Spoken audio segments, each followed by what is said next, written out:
नमः भगवते वासुदेवाय। ओम अज्ञानतिमिरान्धस्य ज्ञानाञ्जनशलाकया चक्षुरुन्मीलितं येन तस्मै श्रीगुरवे नमः। श्री चैतन्य मनोभीष्टं स्थापितं येन भूतले श्री स्वयं रूपा कदा मां ददाति सपदान्तिकं श्री वन्दे श्री गुरु श्रीयुतपदकमलं श्रीगुरून् वैष्णवं च श्रीरूपं साग्रजातं सगण रघुनाथनवितं तं सजीवम् सादेवतं सावधूतं परिजनसहितं कृष्णं चैतन्यदेवं श्रीराधाकृष्णं पादं सगण ललिता श्रीशाखान्वितं च श्रीकृष्णं करुणा सिन्धु दीनबन्धु जगत्पते गोपेश गोपिका कान्त राधाकान्त नमोऽस्तुते। तप्त कांचन गौरांगी राधे वृंदावनेश्वरी यक्षगानोत्सुते देवी प्रणमामि हरिप्रिये। वंशकल्पतरुभ्यश्च कृपा सिन्धुभ्यैव च पतितानां पावनेभ्यो वैष्णवेभ्यो नमो नमः। श्री कृष्ण चैतन्य प्रभु नित्यानंद श्री अद्वैत गदाधर श्रीवासादि गौर भक्तवृंद। हरे कृष्णा कृष्ण कृष्ण हरे हरे हरे राम राम हरे हरे। नमो विष्णुपादाय कृष्ण पृष्ठाय भूतले श्रीमती भक्ति वेदांत स्वामिने नाम्ने नमस्ते सरस्वती देवी गौरवाणी परचारिणी निर्विशेष शून्यवादी पश्चात देश तार।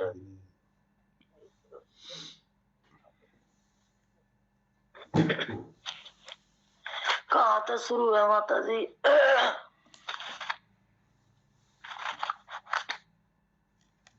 कहाँ तक शुरू है?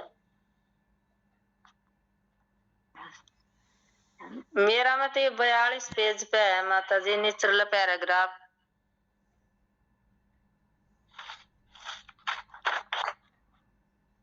यहाँ से है, परंतु यदि आप इस तर्क को लेकर ही उसको दूसरे ढंग से प्रयोग करें।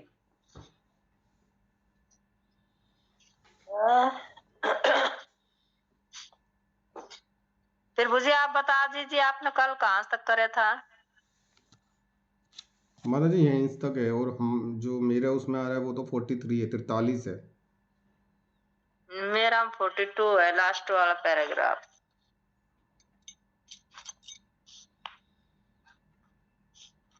आपका कहाँ था फिर मुझे? माता जी आपका पेज नंबर है ये, या तो 42 में सबसे नीचे देखो, या 43 में ऊपर देखो। ये शुरू हो रहा है माइक से, परंतु यदि आप इस तर्क को लेकर उसको दूसरे ढंग से प्रयोग करें। मिल गया माता जी? आपकी नई पुस्तक है तो 43 होगा आपका में। ये माइक वाला यहाँ तक करना है। हाँ, माइक यहाँ से शुरू है माता जी। लेकर उसको दूसरे ढंग से प्रयोग करें। श्री प्रभुपाद, दूसरा कोई ढंग ही नहीं है। यदि आप तर्क के आधार पर वाद विवाद नहीं कर रहे तो आप समझदार नहीं हैं। तो प्रभुपाद जी यही कह रहे हैं कि दूसरा कोई तर्क नहीं है जो के आधार पर वाद विवाद नहीं कर रहे तो आप समझदार नहीं है। माइक जी हाँ, मैं ये मानता हूँ, परंतु हम दूसरी कल्पना के आधार पर चर्चा करें। मान लीजिए कि हम यह कल्पना कर लें कि मनुष्य में आत्मा नहीं होती। माइक बूझ रहा है प्रभुपाद जी से। श्री प्रभुपाद जी, यदि आप आप ऐसा मानते हैं तो आप जीवित और मृत शरीर के अंतर को स्पष्ट कीजिए। मैं आरंभ में ही इस तथ्य की व्याख्या कर चुका हूँ। जो ही जीवन शक्ति अर्थात आत्मा शरीर से जाता है, तो ही सबसे अधिक सुंदर शरीर का भी कोई मूल्य नहीं रह जाता। कोई उस शरीर की परवाह तक नहीं करता और उसे फेंक दिया जाता है। परंतु अब यदि मैं आपके केस का स्पर्श करूं तो झगड़ा आरंभ हो जाएगा। जीवित और मृत शरीर में यही अंतर है। जीवित शरीर में आत्मा है और मृत शरीर में आत्मा नहीं है।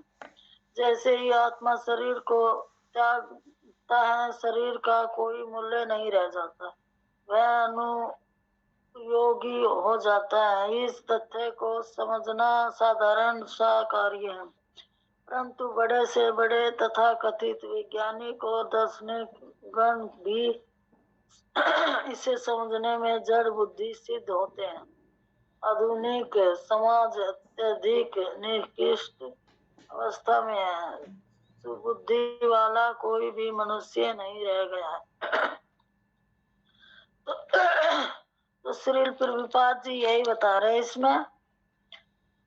माइक पूछ रहा है कि यदि आप ऐसे मानते हो तो आप जीवित और मृत्यु शरीर के अंतर को स्पष्ट कीजिए कि मैं आरंभ में ही इस तथ्य की व्याख्या कर तो कि जैसे ये मानते हो कि जीवित और मृत शरीर वो को स्पष्ट कीजिए, जैसे कि जो ही जीव शक्ति अर्थात आत्मा शरीर से जाता है तो ही सबसे अधिक, चाहे वो कितना भी सुंदर हो, जब आत्मा शरीर से निकल जाती है, चाहे वो कितना भी सुंदर हो, और उस शरीर का कोई मूल्य नहीं रह जाता। चाहे वो कितना भी सुंदर हो, चाहे कितना भी जवान हो, चाहे कैसा भी हो, कैसी स्थिति हो, चाहे बच्चा में हो, चाहे जवान में हो, चाहे सुंदर हो, लेकिन उस शरीर का कोई मूल्य ही नहीं रह जाता, क्योंकि उस शरीर की परवाह और कोई ना उस शरीर की परवाह करता है। उस टाइम पे जब उसकी आत्मा निकल जाती है तो चाहे कैसा भी सुंदर कैसा भी हो, उसकी कोई परवाह नहीं करता उसे। जब ही और उसे जल्दी से जल्दी वहां से उठाने की कोशिश करते हैं और फेंक दिया इसमें तो फेंक दिया जाता बोला जाता है, लेकिन उसका दाह संस्कार किया जाता है।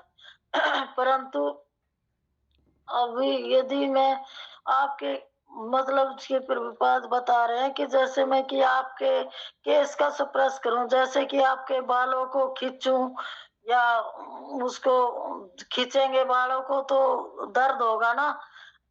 तो यही बता रहे हैं कि जैसे मैं आपके केस का वो करूं तो आप झगड़ा आरंभ कर देंगे कि आप झगड़ा करेंगे कि मेरे बाल पाट दिए, मेरे दर्द कर दिया, खींच दिए मेरे बाल। तो इसीलिए है कि जीवित और मृत शरीर में यही अंतर है कि जो मृत हो जाता है उसके लिए चाहे कुछ भी करो, उसके शरीर को फेंको, चाहे उसका दाह संस्कार करो, चाहे उसका कुछ भी करो, चाहे वो कितना भी सुंदर है, लेकिन उसकी कोई मान्यता नहीं रह जाती है, क्योंकि मृत हो जाता है, अंत आत्मा निकल जाती है। तो जीवित और शरीर में आत्मा है और मृत शरीर में आत्मा नहीं है। जो जीवित रहता है उसमें आत्मा होती है, उसको हर तकलीफ होती है, दुख होता है, कोई भी उसके शरीर में कष्ट होता है, तो और मृत हो जाता है तो वो उसमें कुछ नहीं होता। वो बेकार शरीर हो जाता।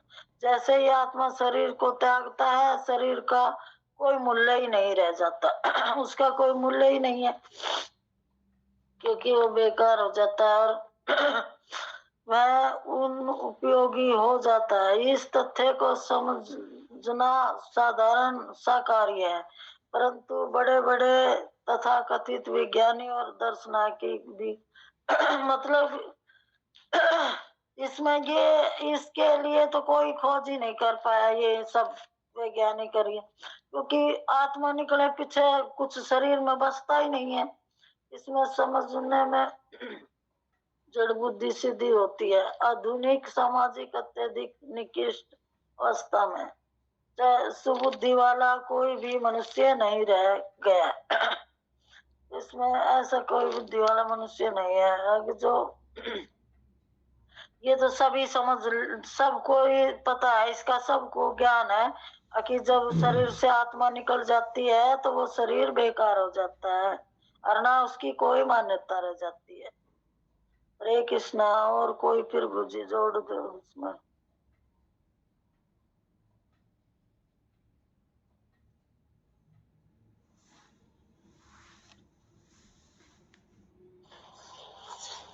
हरे कृष्ण माता जी। वैसे तो सारा सरल ही है माता जी, जो भी लिखा ये सब आपने समझाई दिया। बस ये लास्ट में जो 2-3 लाइनें की आधुनिक इस तथ्य को समझना साधारण सा कार्य है, परंतु बड़े से बड़े तथाकथित वैज्ञानिक और दार्शनिक भी इसे समझने में जड़ बुद्धि से होते हैं। आधुनिक समाज अत्यधिक निकृष्ट अवस्था में सुबुद्धि वाला कोई भी मनुष्य नहीं रह गया है। तो यहाँ पर जो आजकल जो अपने आप को बड़े से बड़ा वैज्ञानिक कहते हैं, जो दार्शनिक गण है, वो भी इस बात को नहीं समझ पाते कि ऐसा क्यों होता है। मतलब समझते हैं, उनको अगर कहा भी जाए तो वो इस बात पर विश्वास नहीं करते कि शरीर में आत्मा होती है, जो निकल जाने पर हमारा शरीर मृत हो जाता है, मृत साबित होता है। और उनको आधुनिक समाज अत्यधिक निकृष्ट अवस्था में सुबुद्धि वाला कोई भी मनुष्य नहीं रह गया। सबको इस बात का ज्ञान नहीं है। जिसको इस बात का ज्ञान भी हो जाए ना कि आत्मा और शरीर में क्या अंतर है, और आत्मा निकल जाने पे हमारी शरीर मृत प्राय हो जाता है, तो इस बात का किसी भी हर एक को ज्ञान नहीं होता। यही कह रहे हैं प्रभुपाद जी।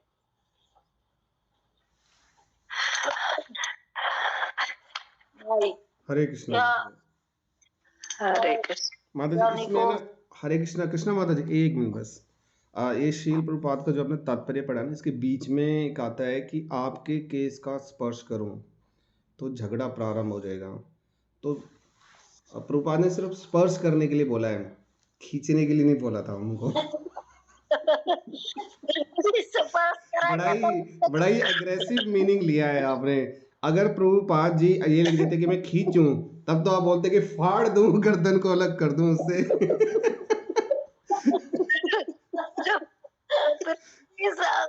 ऐसे ही उसके बाद हाथ लगाएंगा तो क्या होगा? नहीं, वो ये बोल रहे हैं जैसे कोई अनजान व्यक्ति है, आप उसके पास जाएं, वो आपको देख रहा है, वो ये देखेगा कि मेरे पास आ रहा है, और आप उसके हाथ पर ऐसे सिर पे स्पर्श कर दें, वो पहले तो सिर देखेगा और फिर तो महाभारत का पहला अध्याय शुरू हो जाएगा फिर।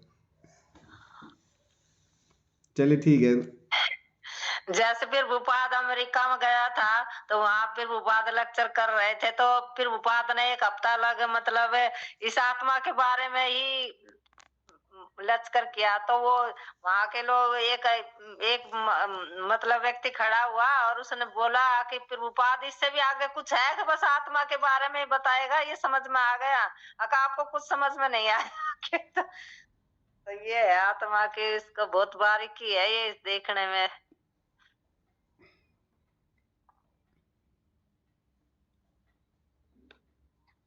पढ़ूं? हाँ पढ़िए माता जी, पढ़िए। माइक, क्या आपका अभिप्राय उन वैज्ञानिकों से है जो जीवन के आध्यात्मिक अवयव को समझने में असफल है?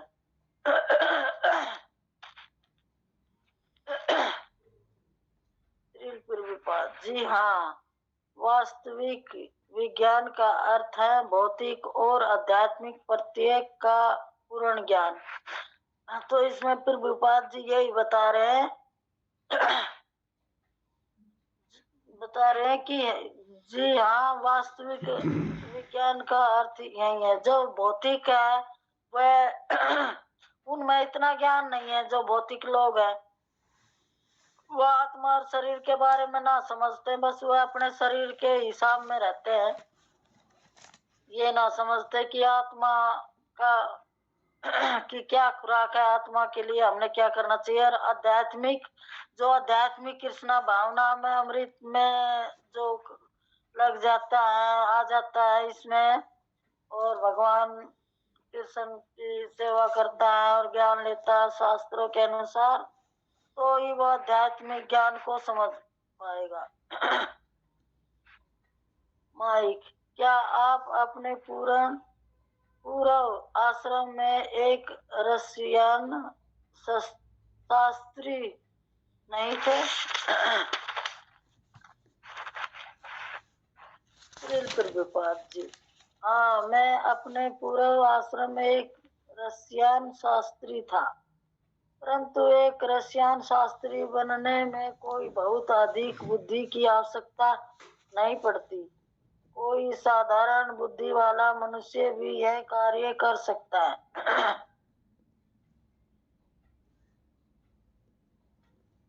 तो इसमें क्या बताऊं प्रभु जी? मतलब रशियन माता जी, ये है रसायन शास्त्री। रसायन शास्त्री क्या होते हैं? जो केमिस्ट्री पढ़ते हैं ना, जैसे कि कोई दवाई बनाना, उनका कैसे मिक्सचर बना के नई दवाई बनाई जाए, उसको रसायन शास्त्री बोलते हैं।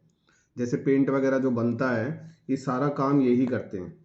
जितना भी केमिकल से रिलेटेड है, या कोई नया मेटल बन गया, धातु बनी, तो उसका सारा कार्य यही करते हैं। उनको शुद्ध करना, सोना निकलेगा उसको कैसे शुद्ध किया जाए, चांदी को कैसे शुद्ध किया जाए, ये सारा कार्य एक केमिस्ट का होता है। तो यहाँ पे रसायन शास्त्री, जो कि हम दिखते भी हैं कि केमिस्ट की दुकान होती है ना, तो यहाँ पर क्योंकि प्रभुपाद जी उनसे पहले अपने पूर्ण आश्रम में, गृहस्थाश्रम में, वो एक रसायन शास्त्री की तरह से कार्य कर रहे थे। उनका अपना बिजनेस भी था इसके।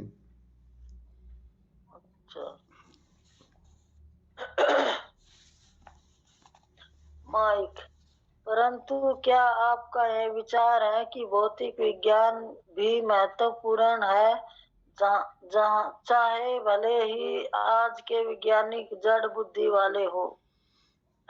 श्रील प्रभुपाद, भौतिक विज्ञान का महत्व तो है ही, परंतु यह सबसे अधिक महत्वपूर्ण नहीं है।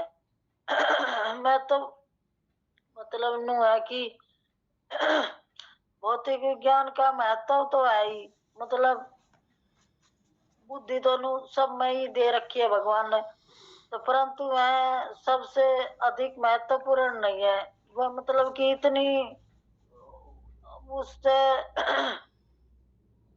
उसमें इतनी उससे ना सोच सकते ना, गहराई से ना सोचा हुआ, इतनी बुद्धि नहीं होती उनमें।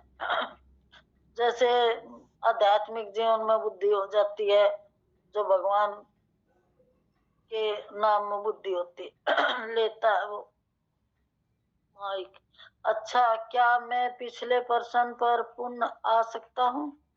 कुछ मिनट पूर्व जब हम लोग में कुछ मतभेद उत्पन्न हो रहा था, तो आप कह रहे थे कि शास्त्रों को बीच में मत लाइए, केवल साधारण बुद्धि का प्रयोग कीजिए। परंतु वास्तव में आपके धर्म में शास्त्रों की क्या भूमिका है? कितने महत्वपूर्ण है वे? तो ये शास्त्रों के बारे में पूछ रहा है माइक श्रील प्रभुपाद से। श्रील प्रभुपाद, हमारा धर्म एक विज्ञान है। जब हम कहते हैं कि एक शिशु का बालक के रूप में विकास होता है, तो यह विज्ञान है, धर्म नहीं।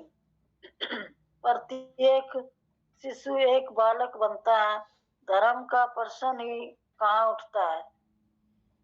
प्रत्येक व्यक्ति मरता है, तो इसमें धर्म का प्रश्न कहाँ है? और जब एक मनुष्य की मृत्यु होती है, तब उसकी देह अनुपयोगी हो जाती है, इसमें भी कोई धर्म का प्रश्न नहीं है, यह विज्ञान है।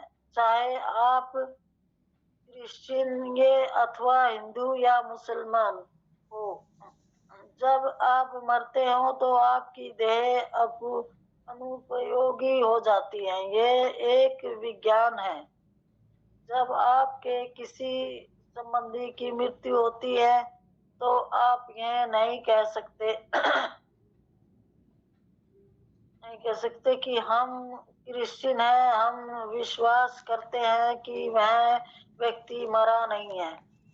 जी नहीं, उसकी मृत्यु हो चुकी है। चाहे आप क्रिश्चियन हो या हिंदू अथवा मुसलमान, आपका वह संबंधी मर चुका है। जब हम लोग चर्चा करते हैं तो हमारे वार्तालाप का आधार यह होता है। इसलिए इस शरीर का तभी तक महत्व है जब तक आत्मा इसके भीतर रहती है। जब शरीर के अंदर आत्मा नहीं है तो शरीर अनुपयोग है। यह विज्ञान सभी पर समान रूप से प्रत्येक होता है और हम इस आधार पर लोगों को निश्चित करने का प्रयत्न कर रहे हैं।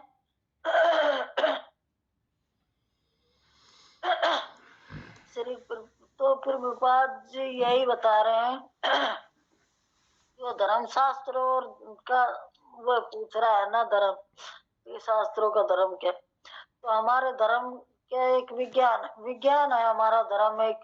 इसमें जब हम कहते हैं कि एक शिशु का बालक के रूप में ही विकास होता है तो यह विज्ञान है, मर्तव प्रकृति है, तो धर्म नहीं है।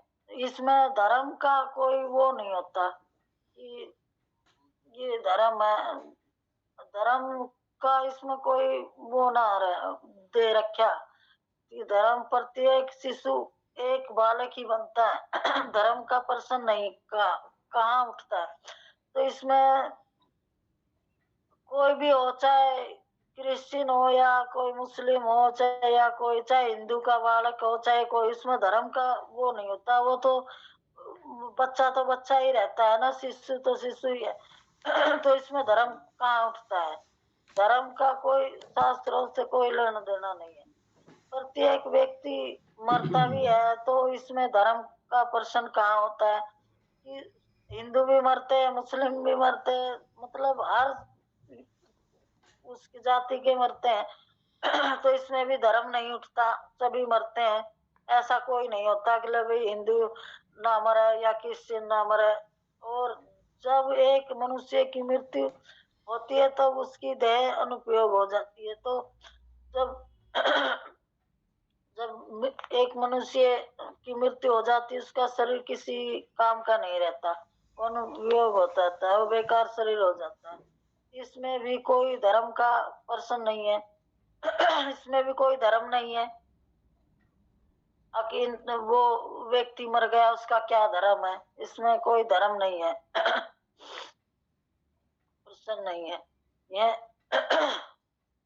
नहीं है, यह विज्ञान है। चाहे आप क्रिश्चियन है अथवा हिंदू या मुसलमान हो, जब आप मरते हैं तो आपकी देह अनुपयोगी हो जाती। चाहे मुसलमान मरो, चाहे हिंदू मरो, चाहे क्रिश्चियन मरो, इनमें इसका कोई वो ना रहे, उदाहरण ना है कि भाई ये धर्म को मान्यता ना दे रखी इसमें कि ये हिंदू मर गया, ये मुसलमान मर गया। मरेगा तो सभी जो इस संसार में आया है।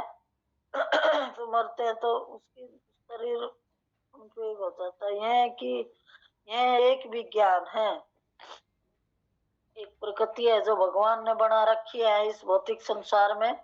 जो आया है उसे जाना भी है।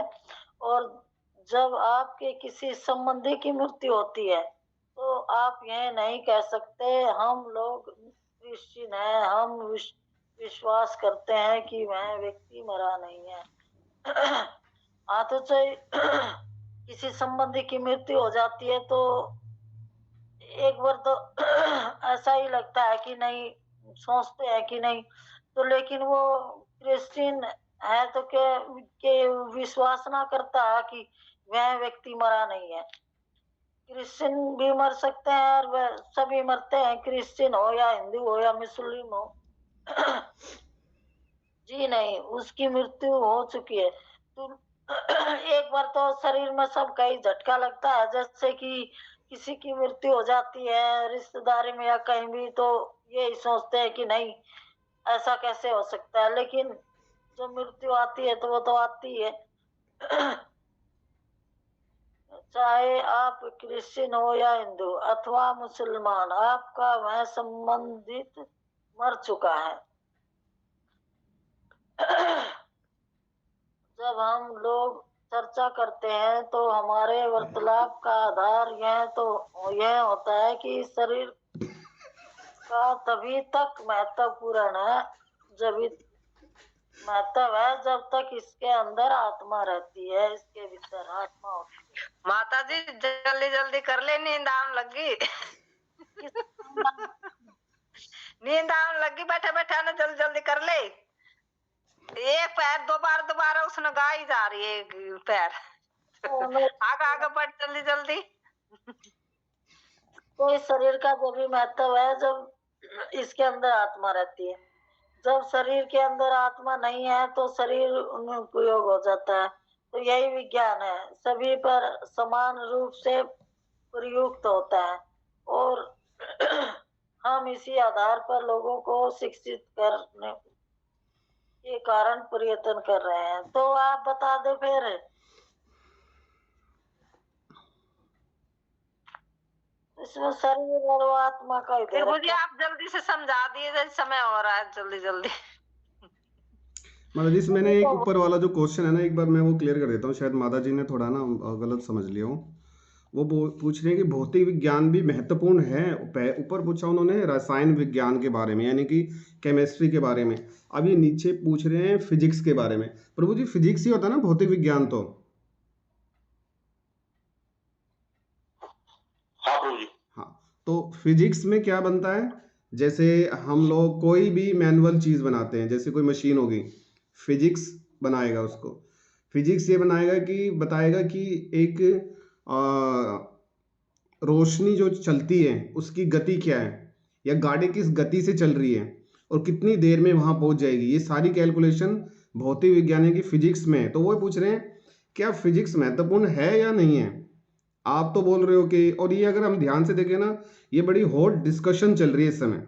ये माइक बड़ा ही निपुण पत्रकार है, तो ये खुद प्रभुपाद जी को घेरने के चक्कर में है। तो ये बोल रहे हैं कि इसका मतलब भौतिक विज्ञान भी कुछ नहीं है। तो उन्होंने बोला है, लेकिन पूर्ण रूप से नहीं।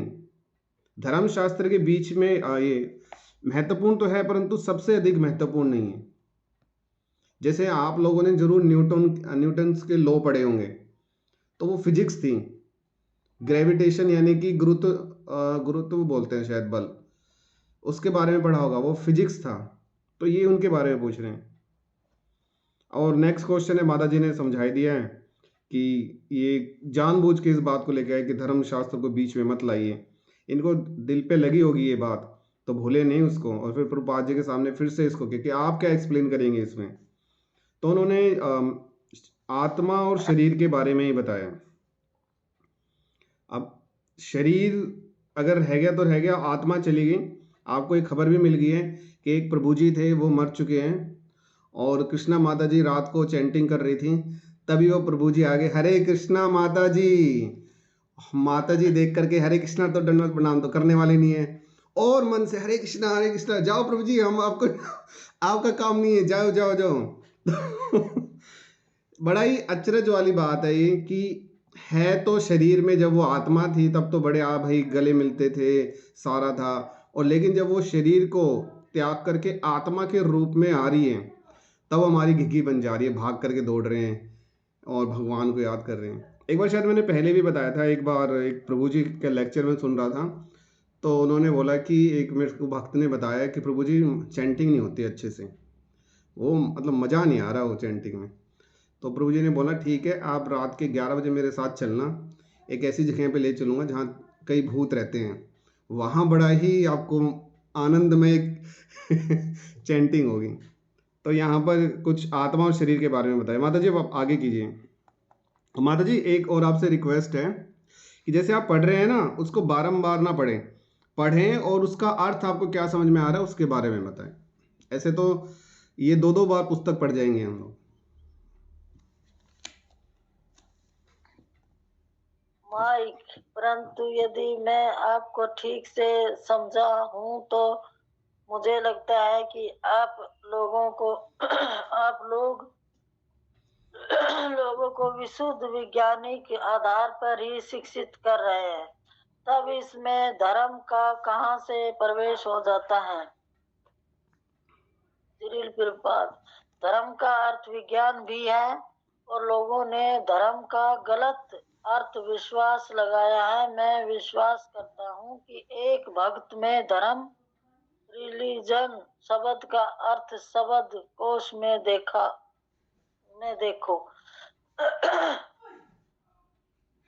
तो इसमें भी धर्म का बारे में ही बता रखा है कि धर्म का अर्थ विज्ञान भी है और लोग ने धर्म का गलत अर्थ भी निकाल रखा है कि मैं ये मुस्लिम हूँ, मैं वो चलो हूँ, बेटा, मैं हिंदी वो भी हूँ। नहीं। लेकिन जो भगवान तो एक ही है, भगवान का नाम पर विश्वास कर मैं होना। मुझे आप समझाओ, इसने मेरे समझ में कम आया। अभी बताता हूँ तो थोड़ी देर वो दीदी को दिखा दो। सीमा माता जी आप बता दीजिए। हरे कृष्णा माता जी, यो तो इसी है, ये तो प्रभु जी समझाओगे, गौरव प्रभु जी समझाओ से ये सब जो विज्ञान समझ में ना आवे मेरे तो। गौरव प्रभु जी आप बताइए।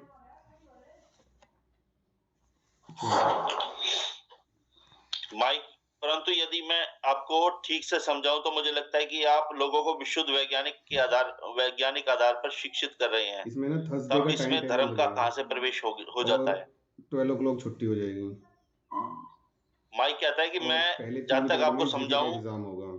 तो मुझे ये लग रहा है कि विशुद्ध वैज्ञानिक के आधार पर आप शिक्षित कर रहे हैं। तो जो आपका समझाने का जो तरीका है वो एक हाँ, वैज्ञानिक के तौर बुक पर आप मार्क सबको समझा एंड रहे हैं अर्थन और इसमें धर्म का कहाँ से ये प्रवेश क्या हो है? जाता है। तो आप धर्म के ऊपर जमा करो चर्चा ना करके एक वैज्ञानिक के तौर पर आप मुझे समझा रहे बातें। ठीक है, तो बढ़िया। इसमें मतलब धर्म की आप कोई भी बात नहीं कर रहे हैं, वो इस बात को मतलब एक्सप्लेन करवाना चाह रहा है प्रभुपाद जी से कि मैं इस बात को धर्म के आधार पर लूं या वैज्ञानिक के तौर पर आधार पर लूं। और वैज्ञानिक के आधार पर ही प्रभुपाद जी वो समझा रहे हैं बात को, इसमें धर्म को बीच में ला ही नहीं रहे। तो धर्म का अर्थ विज्ञान भी है। लोगों ने धर्म का गलत अर्थ विश्वास लगाया है। मैं विश्वास करता हूं एक भक्त से, धर्म शब्द का अर्थ शब्दकोश में देखो। प्रभुपाद जी कह रहे हैं धर्म का एक अर्थ विज्ञान भी होता है। यदि आप शब्दकोश में देखोगे, डिक्शनरी में देखोगे तो उसमें आप पाओगे कि एक धर्म का एक शब्द का अर्थ एक जो है एक विज्ञान भी होता है। तो आगे पढ़ेंगे तो पता चलेगा माता जी इसका जो है ना, इस वाले सेकंड जो प्रभुपाद जी जो कह रहे हैं। इससे सब कोश कहता है कि अति मानवीय नियंत्रण अथवा शक्ति को स्वीकार करना और विशेषकर सगुण साकार भगवान की आज्ञा का पालन करना, ऐसी स्वीकृति को अनुकूल मनोवृत्ति के साथ व्यवहार में लाना। प्रभुपाद, हाँ, धर्म का अर्थ है यह सीखना कि परम ईश्वर हरे कृष्ण। सॉरी माता जी, आपको बीच में भी कर रहा हूँ। माता जी इसका अर्थ भी तो हमें जानना होगा ना। शिष्य ने रिलीजियस का मतलब बताया है। प्रभुपाद जी ने डिक्शनरी में, जो हमारे टाइम में तो डिक्शनरी होती थी, आजकल तो बच्चे फ़ोन में ही सर्च मारते हैं, वर्ल्ड का मीनिंग पता चल जाता है। हमारे पास तो मोटी मोटी डिक्शनरी होती थी, तो उसमें देख करके हम पता करते थे कि इसका अर्थ क्या है। तो ऐसे ही प्रभुपाद जी ने उनको, अपने शिष्य को बोला कि आप शब्दकोश में देखो कि रिलीजन यानी कि धर्म का क्या अर्थ है। तो उन्होंने इंग्लिश की डिक्शनरी निकाली और उसमें से देखा और उसका हिंदी रूपांतरण किया गया है कि अति मानवीय नियंत्रण। अति मानवीय क्या है? मानवीय क्या होता है? जैसे कि मानवीय ज़्यादा से ज़्यादा ये हो सकता है किसी ने 100 किलो की गेहूं की बोरी को उठा लिया या 2 उठा लिया। लेकिन अति मानवीय क्या है कि भगवान ने उसी चीज़ को, हालांकि उसको उठाने में उसको पूरा जोर लगा, उसको हंगा लगा, लेकिन भगवान ने उसी को ही ऐसे उठा दिया जैसे कि कागज है। जैसे भगवान ने अपने नाखून पे किसको उठा दिया था? गोवर्धन को। और वो भी 1 मिनट नहीं भाई उठा कर रख दिया, बहुत भारी है भाई, 7 दिन तक उसको उठा करके रखा। तो ये अति मानवीय है। तथा शक्ति को स्वीकार करना, और ये क्या है? ये शक्ति ही है। अथवा आ गया ना, अथवा मतलब और, या तो ये या तो ये। और विशेषकर सगुण साकार भगवान की आज्ञा का पालन करना, यानी कि उनके द्वारा जो दिए गए निर्देश हैं उनको मानना। चाहे कोई भी धर्म हो, सभी अपने अपने भगवान के दिए हुए निर्देशों की आज्ञा का पालन करते हैं। ऐसा स्वीकृति को अनुकूल मनोवृत्ति के साथ व्यवहार में लाना, और ये जो इनको स्वीकार करना और साथ में अपने डेली रूटीन में उसको शामिल करना, इसको रिलीजियस बोला जाता है। ये इसकी डेफिनेशन दी गई है। तो प्रभुपाद जी ने, क्योंकि अगर हम देखें यहाँ पर माइक कहीं ना कहीं कुछ जोर जबरदस्ती में लगा हुआ है प्रभुपाद जी को धर्म के लिए खींचने में, कि अभी तो आप बोल रहे थे विज्ञान नहीं है, आपने भौतिक विज्ञान को भी जरूरी बता दिया, कभी रसायन विज्ञान को भी जरूरी बताते हो, अब आप बता रहे हो कि ये धर्म भी एक विज्ञान है। अब कहना क्या चाह रहे हो आप लोग? तो इसमें धर्म और कहाँ से प्रवेश हो जाता है, यही पूछ रहे हैं कि धर्म कहाँ आया फिर यहाँ पर। तो इसलिए प्रभुपाद जी बोलते हैं कि ये ऐसे मानने वाला तो है नहीं, डिक्शनरी निकालो, पुस्तक में इसको रिप्लाई करो कि हाँ पुस्तक क्या बोल रही है, आपकी आप ही की द्वारा लिखी गई, क्योंकि इंग्लिश डिक्शनरी थी तो वो उन्हीं के द्वारा लिखी गई है, वो क्या बोल रही है रिलीजियस की डेफिनेशन। एक शिष्य से उसके बारे में उन्होंने करवाया और आगे प्रभुपाद जी बोलते हैं। माता जी आप पढ़िए। माता जी मैं समझ रहा हूँ आप क्या बोल रहे हैं। माता जी कल अगर हम कर लें, क्योंकि ये पुस्तक है ना, मुझे को लग रहा है बहुत स्लो चल रही है, डेली के एक एक दो दो पेजेस हो रहे हैं, क्योंकि कल संडे भी रहेगा तो भागम भाग की भी टेंशन नहीं रहेगी कि अगर 6:30 भी खींच गया तो कोई दिक्कत नहीं है। ठीक है माता जी। माता जी कृष्णा माता जी प्लीज आप पढ़िए। श्रील प्रभुपाद। हाँ, धर्म का अर्थ है सीखना कि परम ईश्वर नियंत्रक भगवान की आज्ञा का किस प्रकार से पालन किया जाए। तो आप भले ही क्रिश्चियन हो और मैं भले ही हिंदू, इससे कुछ भी अंतर नहीं पड़ता। तो ये फिर विपाद जी ये बता रहा है कि हाँ, धर्म का अर्थ यह है कि सीखना कि परमेश्वर नियंत्रण की भगवान ही भगवान की भक्ति का 4 नियमों का पालन हमने अच्छे से करना चाहिए। और तो चाहे भगवान का नाम लेने में चाहे क्रिश्चियन हो या हिंदू हो, तो कोई भी भगवान का नाम ले सकता है और अच्छे से पालन कर सकता है भगवान का। इसमें कुछ भी अंतर नहीं पड़ता, इसमें कोई अंतर नहीं पड़ता भगवान का नाम लेने में, चाहे कोई भी हो, हिंदू हो या क्रिश्चियन हो या मुस्लिम हो। हम दोनों को अवश्य यह स्वीकार करना चाहिए कि परम ईश्वर भगवान विद्वान है। सभी को यह तथ्य स्वीकार करना कि भगवान ही है, भगवान कृष्ण ही है सबका परम ईश्वर। तो हमने सब ने इसको स्वीकार करना चाहिए, चाहे कोई भी जाति हो। यही वास्तविक धर्म है, ये धर्म है वास्तविक की भगवान है। यह नहीं कि हम विश्वास करते हैं कि पशुओं में आत्मा नहीं होती, यह धर्म नहीं है। यह विचार सर्वाधिक वैज्ञानिक है। जैसे कि प्रभुपाद बता रहे कि हम जैसे नु सोच ले कि पशु पक्षियों में आत्मा नहीं होती, तो ये तो गलत है ना। आत्मा तो सब में है, भगवान सबके आत्मा के विराजमान में है, आत्मा में भगवान। तो ये धर्म नहीं है कि हम ऐसे सोचे, ऐसे नहीं सोच सकते। सर्वाधिक वैज्ञानिक है। धर्म का अर्थ है वैज्ञानिक आधार पर परम ईश्वर को समझना। तो धर्म, इसे धर्म कहते हैं कि जब भगवान को जो समझता है कि हाँ भगवान है और भगवान कृष्ण भगवान है, परम भगवान है, ये धर्म है। कि चाहे ये क्रिश्चियन हो, यो है मुस्लिम हो, यो कोई धर्म ना है। ये तो भगवान का न समझने वाली बात है, यो है धर्म। तो ईश्वर को समझना और उसकी आज्ञा का पालन करना सब बस और कुछ नहीं। देश का अच्छा नागरिक वह है जो शासन को समझता है। तो ये है कि इसमें धर्म की कोई वो ना दे रखी। धर्म सिर्फ ये जो भगवान को समझे और भगवान के आज्ञा का पालन करे। जैसे कि भगवान ने ये प्रभुपाद ने हमें 4 नियम का पालन दे रखा है, शास्त्रों का ज्ञान वो करो, भगवान की सेवा करो। तो यो है जैसे एक नागरिक का दे रखा है, जैसे देश चलाता है तो वो अच्छा नागरिक वही होता है, समझदार है, जो शासन को नियमों से सही नियमों से सही ढंगों से चलाता है। बुरा नागरिक वह है जो शासन की परवाह नहीं करता, जो अपने मन गढ़ंत अपने हिसाब से गलत कार्य करवाता है, वो बुरा नागरिक है। अतः यदि आप भगवान की सरकार की परवाह न करके बुरी नागरिक बन जाते हैं तो आप धार्मिक होते हैं। यदि आप अच्छे नागरिक हैं तो यह स्वाभाविक ही है कि आप धार्मिक होंगे।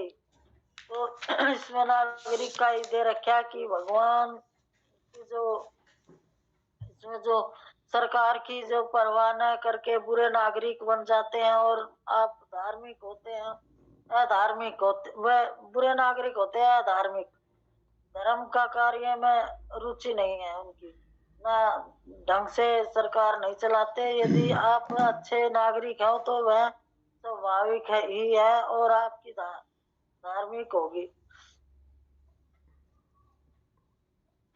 प्रभुपाद जी आप समझा दिए प्रभु जी।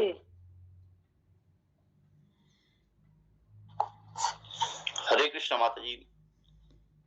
माता जी यहाँ पे धर्म जो है ना, ये जैसे आप बता रहे थे कि ये कोई धर्म नहीं है, आप मतलब इसमें कहना चाह रहे हैं प्रभुपाद जी की ये धर्म और विज्ञान को एक तरह से कनेक्ट करके वो समझा रहे हैं प्रभुपाद जी के धर्म भी है और विज्ञान भी है हमारा, जो ये इस बात को मानना कि भगवान की सत्ता होती है और उसका भगवान की हमें आज्ञा का पालन करना चाहिए।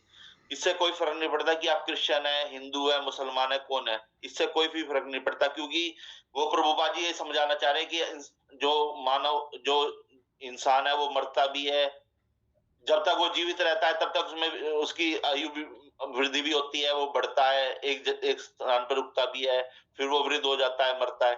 तो ये एक तरह का एक विज्ञान भी है। तो अगर हम ये कहें कि पशुओं में आत्मा नहीं होती, तो पशुओं का भी उदाहरण देंगे। प्रभुपाद जी ने पिछले उसमें समझाया था कि पशु भी बढ़ता है, उसकी भी वो भी बड़ा होता है और मरता है, उसके अंदर भी भावना वो होती है, जैसे उसको दर्द भी होता है, तो जैसे इंसान में होती है ना, तो इसी तरह से प्रभुपाद जी ये बताना चाह रहे हैं कि एक विज्ञान है और धर्म भी है, दोनों बातें हैं। इसको हमारा इस बात पे विश्वास करना ही पड़ेगा। हरे कृष्णा माता जी। बस और पढ़ो तो टाइम होगा। हरे कृष्णा प्रभु जी। तारकेश प्रभु जी आप कुछ हाँ माता कहना जी, चाह रहे मैं आपका सुन रहा था ना इसका ट्रांसलेशन, तो आपने ये बताया इसमें कि हमें भगवान श्री कृष्ण को ही मानना चाहिए, वही वास्तविक भगवान है। लेकिन यहाँ पर अभी प्रभुपाद जी इसके बारे में नहीं चर्चा कर रहे, वो अभी भगवान श्री कृष्ण की तरफ लेके नहीं आए हमको। उन्होंने ये बताया कि जो आपका धर्म है और जो मेरा धर्म है, दोनों में ईश्वर विद्यमान है और दोनों ने जो इंस्ट्रक्शन दिए हम दोनों ही इनको मान रहे हैं, उनको स्वीकार करते हैं, यही वास्तविक धर्म है। तो इस चीज़ को बता रहे हैं। और यहाँ पर एक बात ये भी सोचने की है कि प्रभुपाद जी यहाँ पर धर्म को विज्ञान के साथ क्यों जोड़ रहे हैं, कोई भक्त बता सकता है?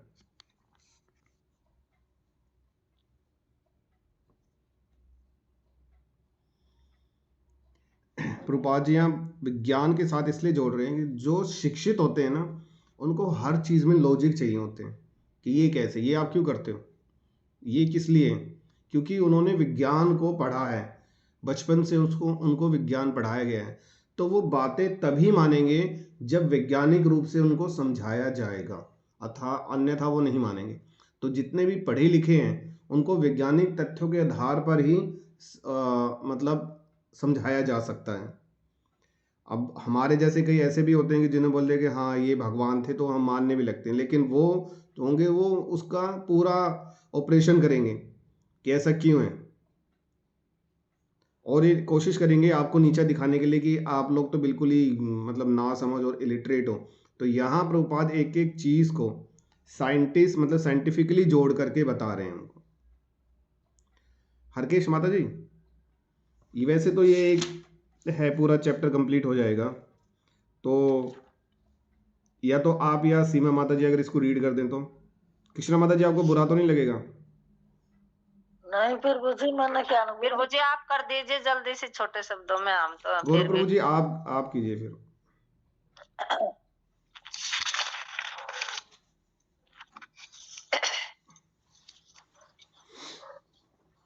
माइक, अच्छा, क्या आप मुझे बता सकते हैं कि आपके विश्वास के अनुसार जीवन का क्या अर्थ है?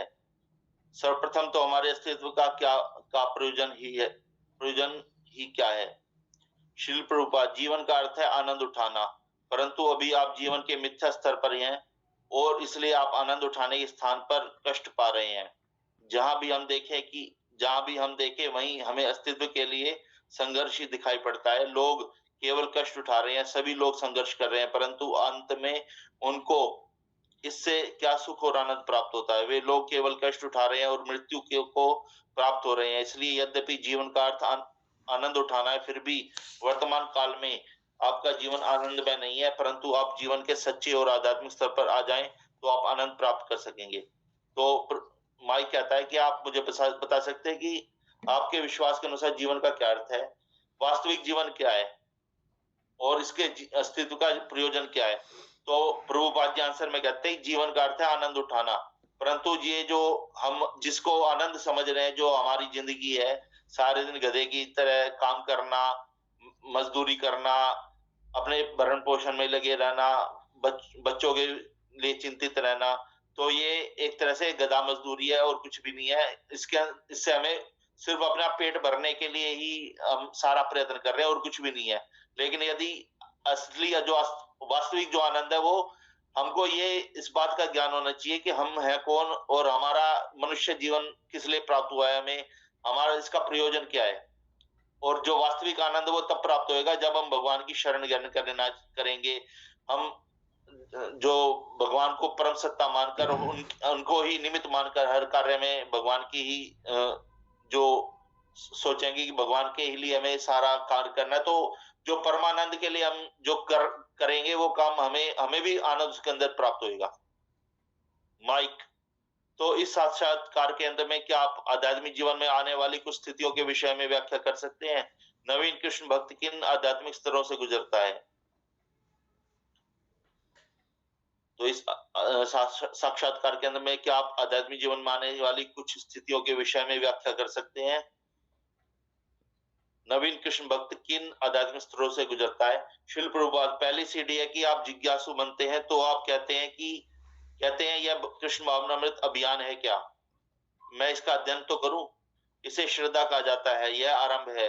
इसके पश्चात यदि आप भक्त के विषय में गंभीरता के साथ विचार करना चाहते हैं, तो आप ऐसे व्यक्तियों का संग करें जो इस कृष्ण भक्ति के अनुशीलन में मग्न हैं।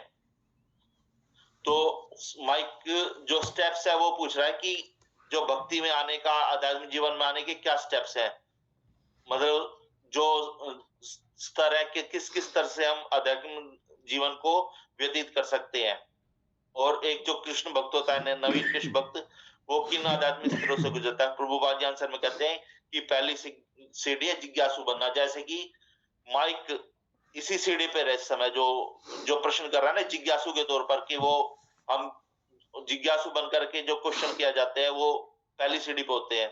और उसके बाद आता है फिर कृष्ण अभियान के अंदर जो पहला सीढ़ी है वो जिज्ञासु की होती है कि हम कौन है और हमें हमारे जीवन का मकसद क्या है, अध्यात्म क्या है, भगवान कौन है।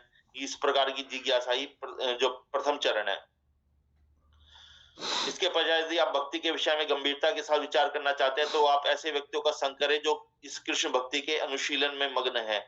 उसके बाद आता है कि हमें जो वैष्णवगण है जिनको हम भक्ति करते हुए देख रहे हैं, तो हमें उनका संग प्राप्त करना चाहिए कि वो किस तरह से भक्ति कर रहे हैं, किनकी भक्ति कर रहे हैं, और उस भक्ति करने का जो विधि है वो क्या है। आप यह समझने का प्रयत्न करते हैं कि भक्त गण क्या अनुभव कर रहे हैं, तब आप स्वयं अनुभव करेंगे। क्यों न मैं इन कृष्ण भक्तों के समान ही बन जाऊं। और जब आप भक्त बनते हैं तो आपके सब अनर्थ दूर हो जाते हैं, आप और अधिक श्रद्धावान बन जाते हैं। तब आपको कृष्ण भावनामृत अर्थात कृष्ण भक्ति का यथार्थ स्वाद प्राप्त होता है। तो जैसे जैसे जिज्ञासा करने के बाद जब कोई भक्तों के संग में आता है और वो देखता है कि भक्त क्या कर रहे हैं, उनकी विधि क्या है, वो किस तरह से भगवान का अर्चन कर रहे हैं, कैसे भोग लगा रहे हैं, कैसे भगवान को दंडवत प्रणाम कर रहे हैं, क्यों कर रहे हैं, उनके बारे में धीरे धीरे उसको पता चलता जाता है। जैसे जैसे नवीन भक्त आता है तो उसको सारी बातों का ज्ञान होता जाता है।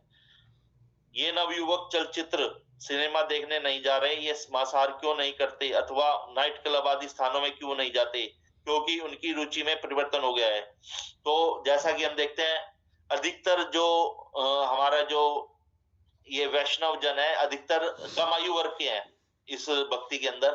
तो यदि कोई नया नवागंतुक को भक्ति के अंदर कोई नया आए और वो ये देखे कि ये तो बताओ इस उम्र के अंदर ही भक्ति में लग गए, ये तो बड़े बुढ़ों का काम होता है भक्ति करना, तो उनके मन में अपने आप ही एक विचार उठेगा कि ये क्यों भक्ति के अंदर आ रहे हैं इस उम्र के अंदर।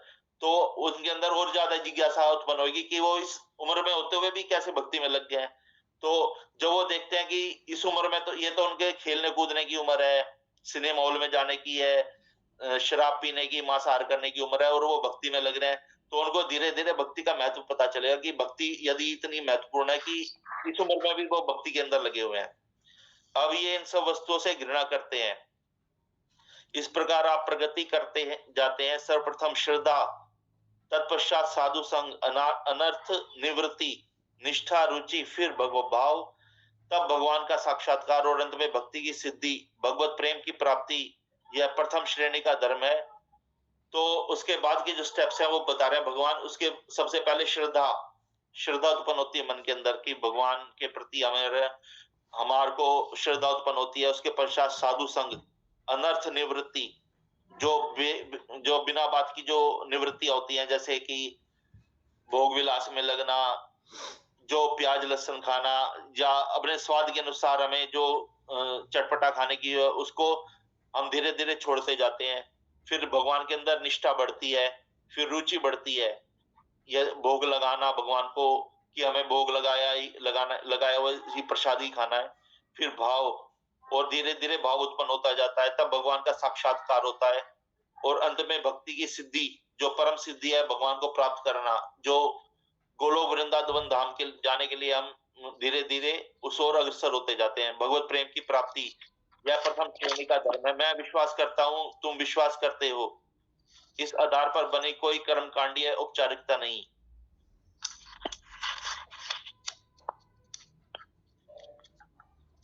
मतलब विश्वास ही है जो एक दूसरे को भगवान से और भक्त को भगवान को भक्त से बांधे रखती है।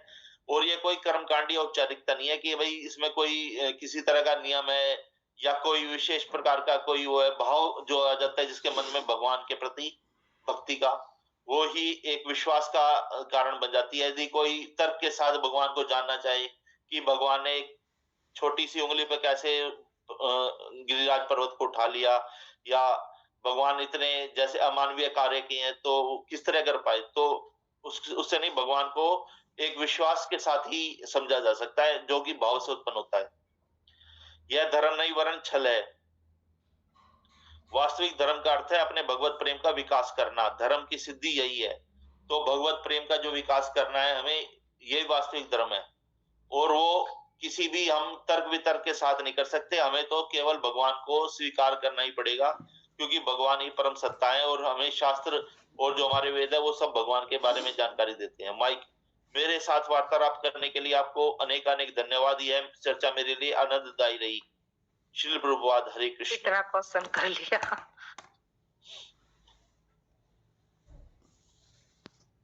माता जी, प्रभु जी, आप कुछ और समझाना चाहते? नहीं प्रभु जी, आपने बिल्कुल परफेक्ट समझा है। माता जी, किसी और भक्त को कुछ बताना है तो बता सकते हैं।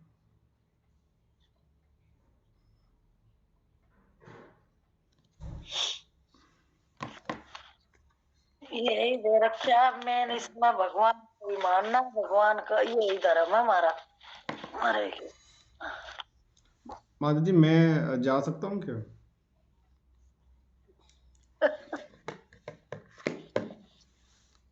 हम जा रहा है प्रभु जी, हम क्या करेंगे, 6:15 हो गए। जय पतितानां पावनेभ्यो वैष्णवेभ्यो नमो नमः। वैष्णव ठाकुर की जय, जगत शिल प्रपाद की जय, परम पूजनीय गोपाल कृष्ण गुरु महाराज की जय, नित्याय गौर प्रेमानंदे हरि हरि बोल। हरे कृष्णा। प्रणाम सभी भक्तों के चरणों में कोटि कोटि प्रणाम।